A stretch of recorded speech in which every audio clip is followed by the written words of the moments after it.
Hi everyone and this is the third lecture of the C language tutorial series. और इस वाली video में हम सीखेंगे कि एक सी का प्रोग्राम लिखने से लेके एग्जीक्यूट होने तक किन किन स्टेप से गुजरता है। तो let's begin.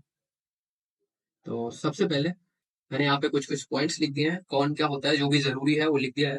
Like source code क्या होता है, तो जो भी हम कोड एडिटर पे लिखते हैं, राइट, जो भी हम कोड एडिटर पे लिख रहे होते हैं उस चीज को हम बोलते हैं, उस कोड को हम बोलते हैं सोर्स कोड। यानी कि सपोज हमने लिखा प्रिंट हेलो वर्ल्ड,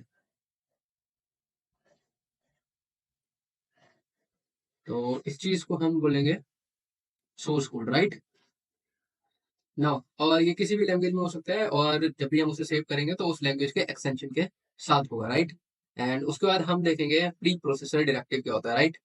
तो अब प्री प्रोसेसर डायरेक्टिव की अगर हम बात करें, तो प्री प्रोसेसर डायरेक्टिव क्या होता है, जो भी कुछ हैश के साथ लाइन हम लिखते हैं, लाइक हैश के हैश इंक्लूड करके जो भी लाइंस हम लिखते हैं उनको हम कहते हैं प्री प्रोसेसर डायरेक्टिव। अब ये हमें मदद किस बात में करती हैं, ये हमें हेडर फाइल्स इंक्लूड करने में हेल्प करती हैं, ठीक है। जैसे कि हमें मैथ डॉट एच इंक्लूड करनी है, या फिर S T D I O dot H, ठीक है, या फिर I O stream in C plus plus. तो ये सारी फाइल्स, हेडर फाइल्स जो है हम इंक्लूड कर पाते हैं with the help of pre processor directive. दूसरा है हम मैक्रोज डिफाइन कर सकते हैं, लाइक हैश टैग डिफाइन। तो हम इस तरीके से जो है वो मैक्रोज डिफाइन कर सकते हैं। मैक्रोज क्या होता है, कुछ कांस्टेंट वैल्यूज होती हैं जो हमें प्रोग्राम की शुरुआत में जो है हम डिफाइन कर देते हैं, राइट।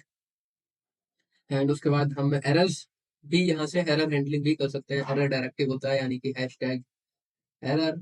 एंड तो ये इन तीन चीजों के लिए काम में आता है, कौन, प्री प्रोसेसर डायरेक्टिव। दूसरी बात हम देखेंगे कि यहाँ पे लिंकर मैंने लिख दिया है। लिंकर क्या करता है, जो भी हमारी डॉट ओबीजे फाइल है, ठीक है, उसे लिंक करता है हेडर फाइल से और कन्वर्ट कर देता है डॉट एक्सी फाइल में to be get executed, right. तो जरा हम फ्लो देख लेते हैं इनका।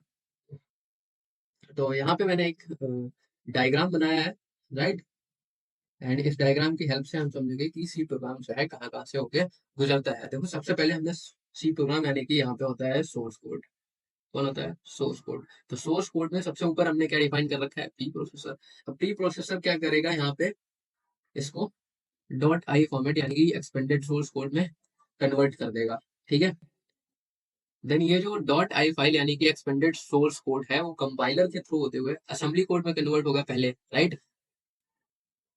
तो अगर यहाँ पे कोई भी सिंटेक्स एरर आते हैं, सपोज आपने कोई सिंटेक्स यूज नहीं किया है, कोई सिंटेक्स एरर कर दिया है, तो आपको पता चल जाएगा ये असेंबली कोड में कन्वर्ट ही नहीं होगा, और तुम्हें फिर से सोर्स कोड में जाके उसको सिंटेक्स को करेक्ट करना पड़ेगा, राइट।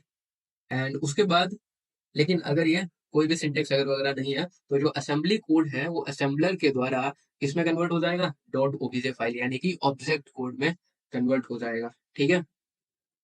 देन ये ऑब्जेक्ट जो है यहाँ से लिंकर के थ्रू, लिंकर क्या करेगा, इसको ईएक्सी फाइल में कन्वर्ट कर देगा, ठीक है। तो उसके बाद यहाँ पे होगा लोडर, क्या होगा, लोडर।